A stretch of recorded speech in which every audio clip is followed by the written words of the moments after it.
Hello, my name is Jody McKendry, and I am currently working as a caregiver for Early Head Start at New River Elementary School in Pasco County, Florida. I am also going to school at St. Petersburg College to earn my degree to be a teacher, and am working on my first practicum right now. I'm working right now with 1- and 2-year-olds for my practicum. How the curriculum is planned is one thing I wanted to talk about today.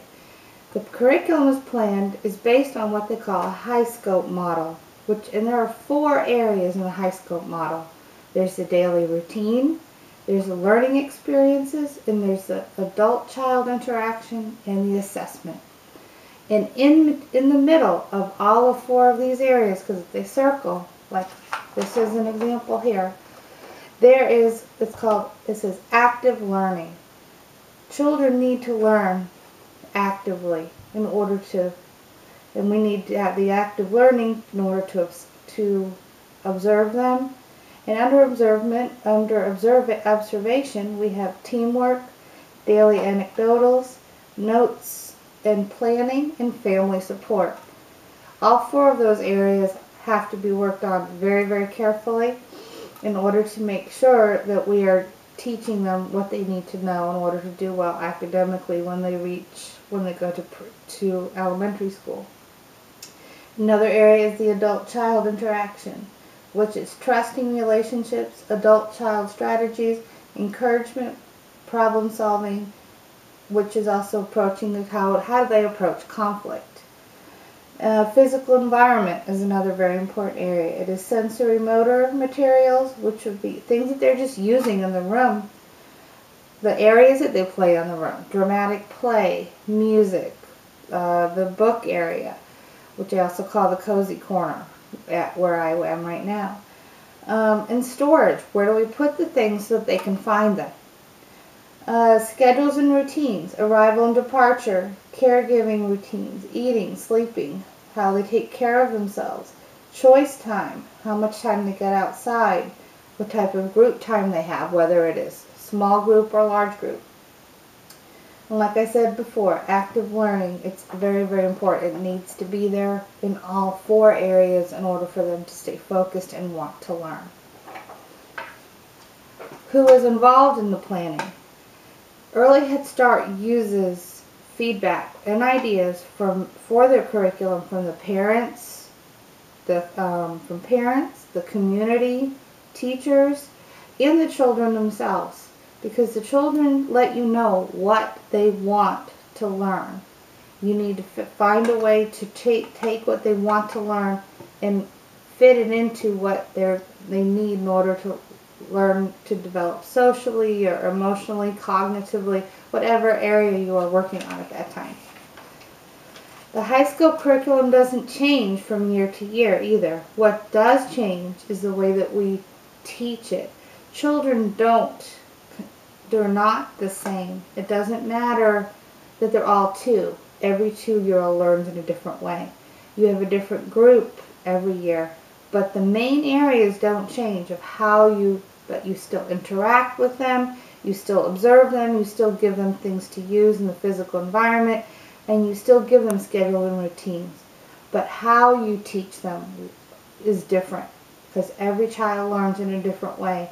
As we know, like with Gardner's intelligences, there are many, many different types, and they're not all just one type of intelligence. There are mixtures of intelligence as well.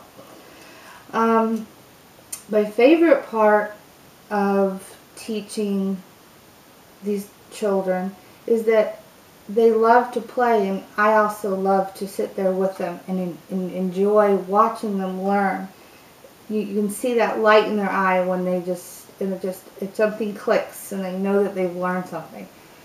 Of course, the least favorite parts are when things are not going their way and they're not happy, but that's when we come in and we encourage them to try to problem solve, use critical thinking if they need to in order to fix whatever's wrong. Or if it's because they're sad because mommy left for the day, giving them that love and that hug and that security that they need. That's just part of what we do, but that also gives us the bonding that we need in order to help them to learn better. And the next question I had to answer was manuals. What do we use for manuals? There are manuals, and yes, we do. And there's a high scope manual, and there's also a couple different other ones that they prefer that we use. They don't tell us how to teach them. They just give us the themes and the ideas, and we have to, as caregivers, use that information and look at the children individually and decide how we're going to teach that concept or that idea. So nothing, the manual is nice, but it's just a very, very basic start. It doesn't tell us how to do it. It just gives us the ideas that they would like us to teach them. This type of curriculum, high scope, is not considered academic, but it is necessary for children to do well and academically when they go to school. Without them having the social and the emotional skills that they would need in order to be able to share with their friends, stay focused during circle time, be able to interact in a proper way with adults and with their peers. All of these different areas cannot happen if they're not learned when they're younger. They can learn it when they're older, but it is harder for them to learn it.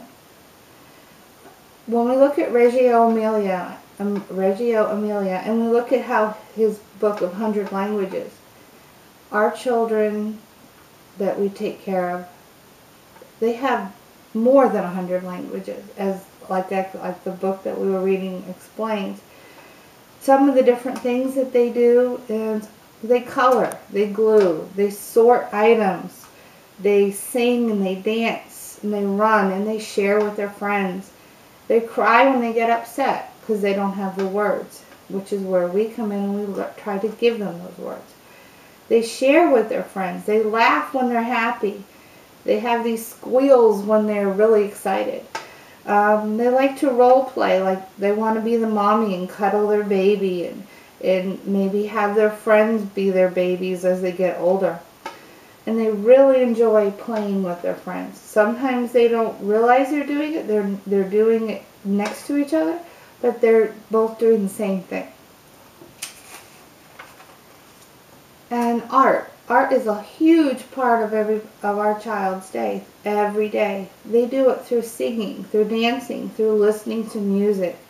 When they're using blocks, they're building things, and they have this idea in their mind, and they want to make that.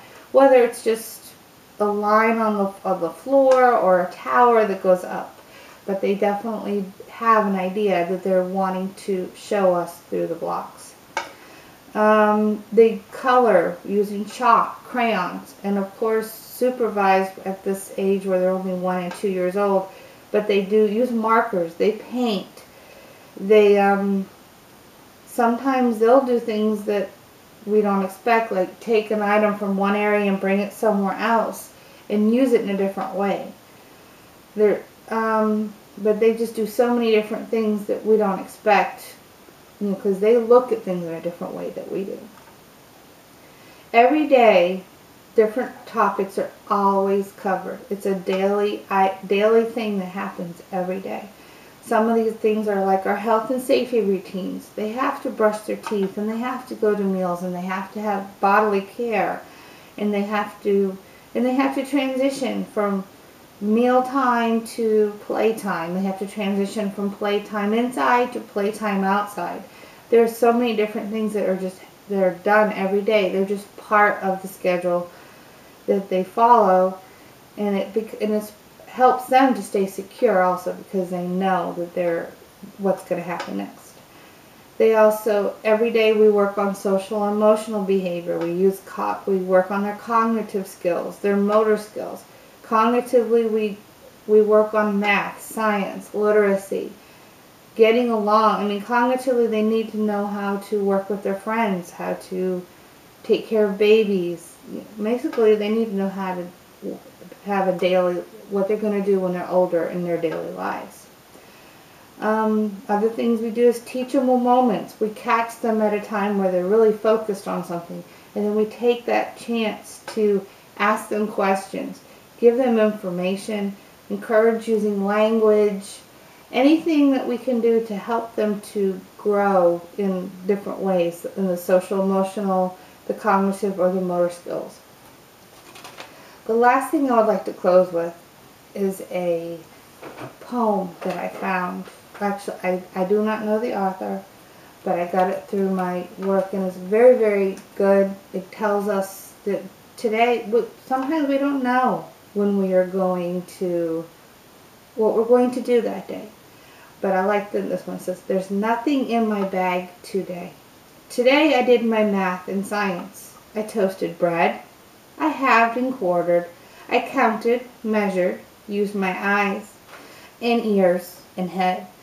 I added, I subtracted on the way. I used a magnet, blocks, and a memory tray. I learned about a rainbow and how to weigh. So please don't say anything in your bag today. You see, I'm sharing as I play. I learned to listen and speak clearly when I talk. I to wait my turn and went inside to walk. I put my thoughts into a phrase. To guide a crayon through a maze. To find my name and write it down. To do it with a smile and not a frown. To put my pasting brush away. So please don't say, what, nothing in your bag today? I've learned about a snail and a worm, remembering how to take my turn. Helping a friend when he was stuck. Learned that water runs off a duck. I looked at words from left to right. Agreed to differ, not to fight. So please don't say, did you only play today? Thank you.